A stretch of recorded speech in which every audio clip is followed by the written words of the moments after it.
other than the fact when he joined the Warriors, he hasn't been successful anywhere else.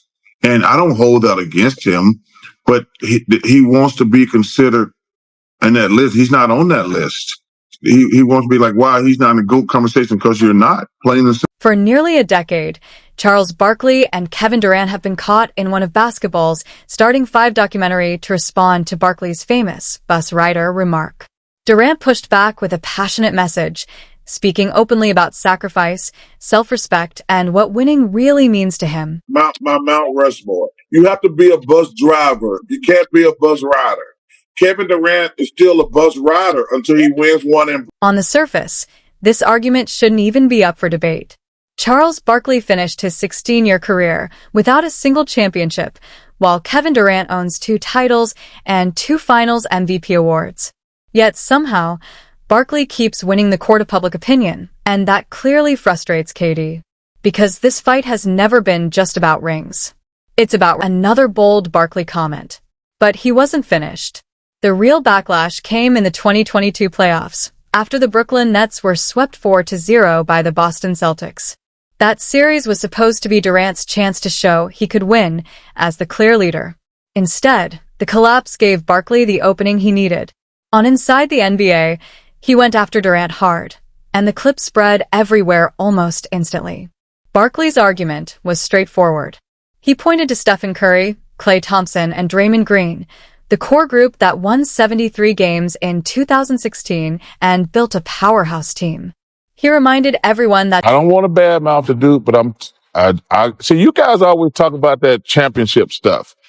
I try to tell y'all, all these bus riders, they don't mean nothing to me.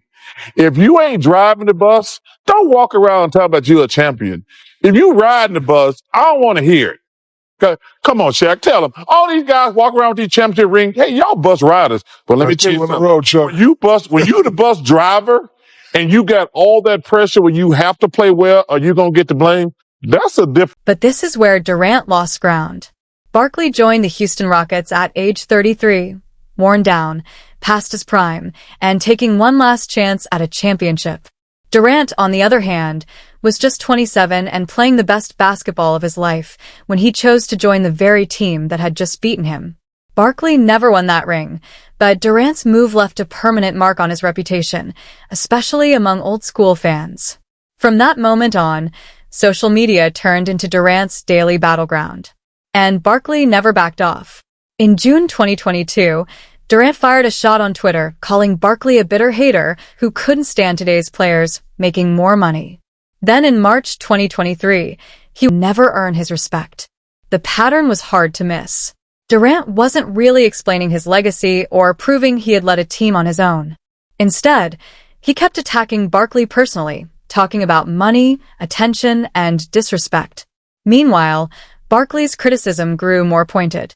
In August 2022, during an interview on Arizona Sports 98.7 FM, he labeled Durant Mr. Miserable. And the comment stuck because it rang true. Durant had everything in Oklahoma City, held a 3-1 lead over Golden State, lost it, then joined that same team. He won 2 titles, moved on, and still seemed unhappy.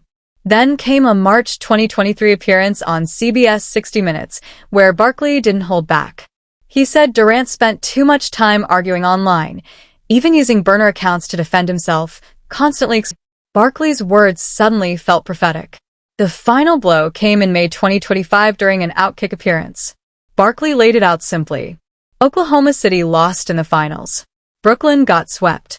Phoenix got swept, then fell apart. The only championships Durant ever won came after joining a 73-win team that was already great without him. It was harsh, but hard to argue against. He just seems like a miserable person, man. I call him Mr. Miserable. He's never going to be happy. Everybody's giving him everything on a silver platter. Mm-hmm. You know, he was a man in Oklahoma City. They loved him. He owned the entire state. Then he boasts on them and goes to the Warriors. He wins back-to-back championships, and he's still not happy. Then he goes to Brooklyn. They give him everything he wants, and he's still miserable. For years, Durant avoided addressing the heart of the criticism until Netflix released Starting 5 Season 2 in October 2025. That's when he finally spoke openly. Durant said he wasn't just along for the ride. He claimed he powered everything, saying he was the engine, the wheels, the brakes, everything that made the team move. He then turned his frustration back toward Barkley. Durant accused him of never understanding what it means to put ego aside for the sake of winning a championship. He painted Barkley as someone who always made things personal, someone who said whatever he wanted simply because he could. Durant's tone was raw and emotional, clearly fed up after years of criticism. But this is also where his argument falls apart.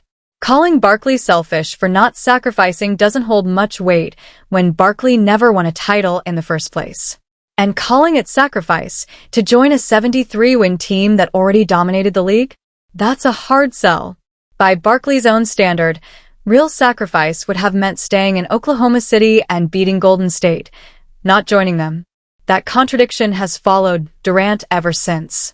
From a numbers standpoint, Durant's career is undeniable.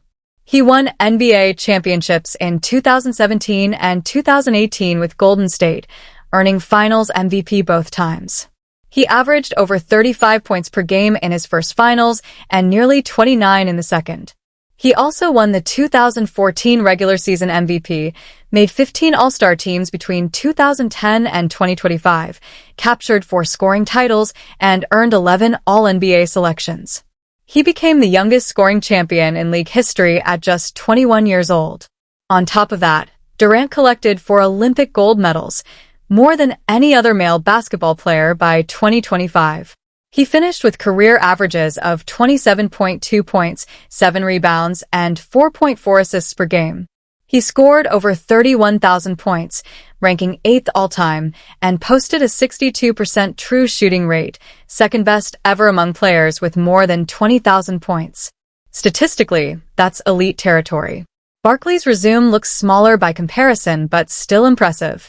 He won 1 MVP in 1993, made 11 All-Star teams, earned 11 All-NBA selections, including 5 first-team honors, and won 2 Olympic gold medals with the legendary Dream Teams in 1992 and 1996. He was inducted into the Hall of Fame in 2006. Barkley averaged 22.1 points, 11.7 rebounds, and 3.9 assists for his career, finishing with 23,757 points. Despite being undersized, he became the greatest rebounder ever under 6'6". But one number defines Barkley forever: 0 championships. He reached the finals only once, in 1993, when Michael Jordan and the Bulls ended his title hopes. On paper, Durant clearly outpaces Barkley. But among basketball purists, Barkley still wins the debate. Because for him, the argument was never about stats. It was about the way championships are earned. Kevin Durant. He's very sensitive, great player. He's part of that generation who think he can't be criticized. He's never looked in the mirror and says, man, was that a fair criticism?